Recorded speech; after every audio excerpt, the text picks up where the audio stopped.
Hello! Punta naman ako ngayon sa Filipino store. Bali, hindi ko to in-upload yung video to. Ito sa previous video ko, nung Sunday video ko kasi masyado maraming video. Pero pakita ko sa inyo yung Filipino store dito. So, kasi magdadala ako ng ulam sa mama ko kasi mag-snowstorm nga tomorrow. So, mahirap na, baka hindi sila makakabili ng pagkain.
So, today, ngayon ay maglalagay na tayo ng, kasi mag-snow tomorrow morning nga.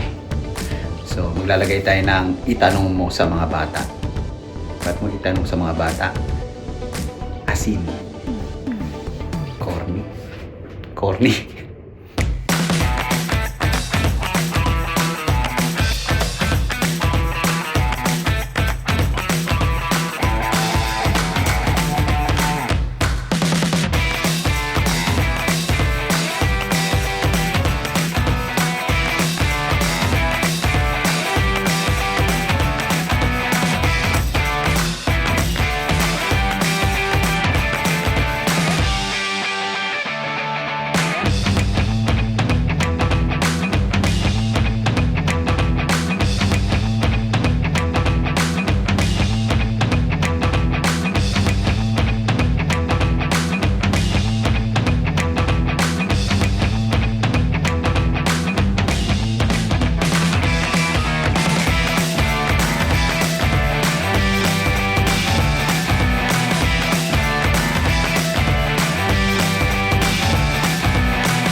Okay, so tapos na ako lagay ng salt.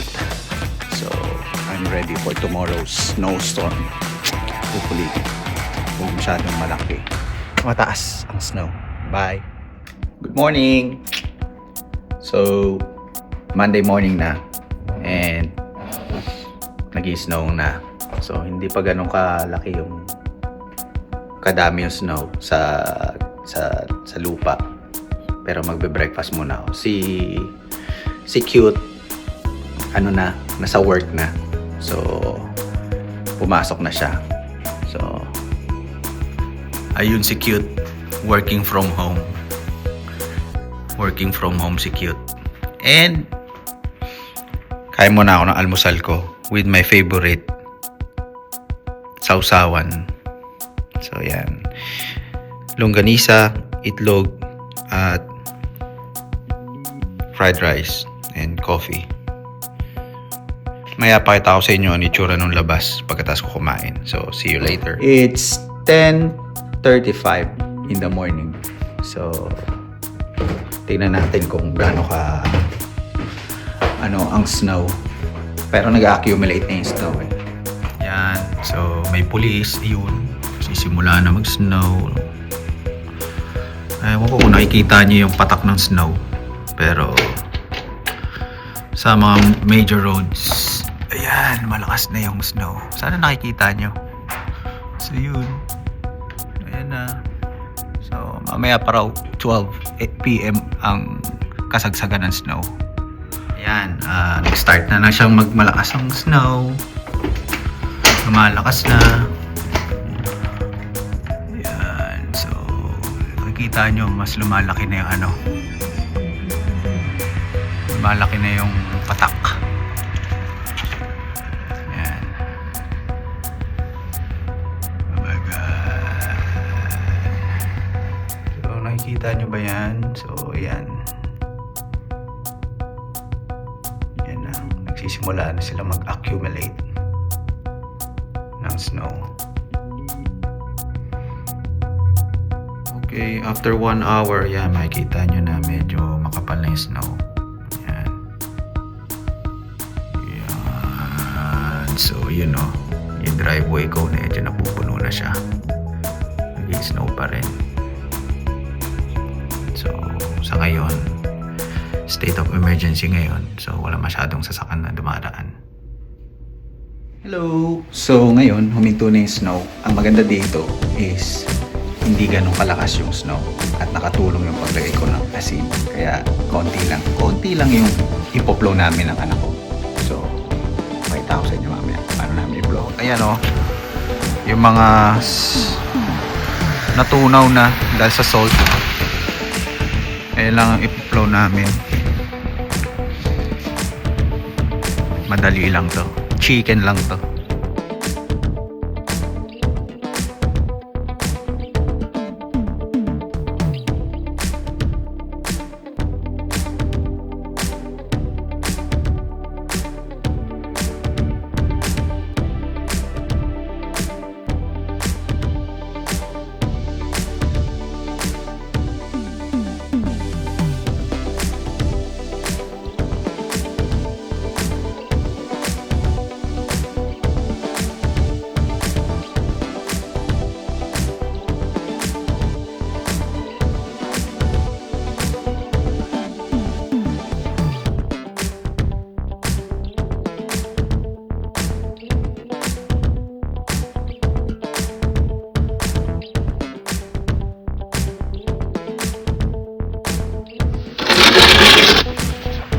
So dapat mawala yan kasi pag natunaw yan mas madulas, delikado.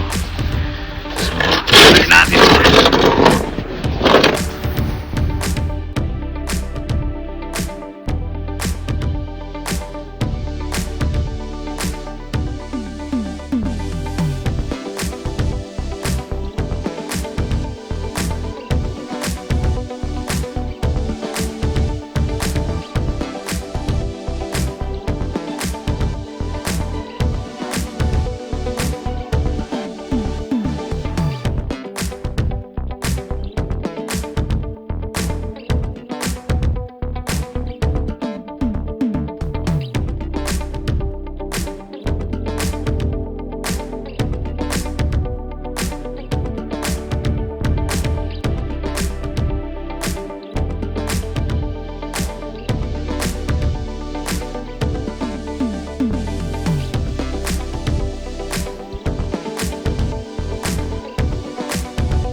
So, tapos kami mag-flow ng anak ko.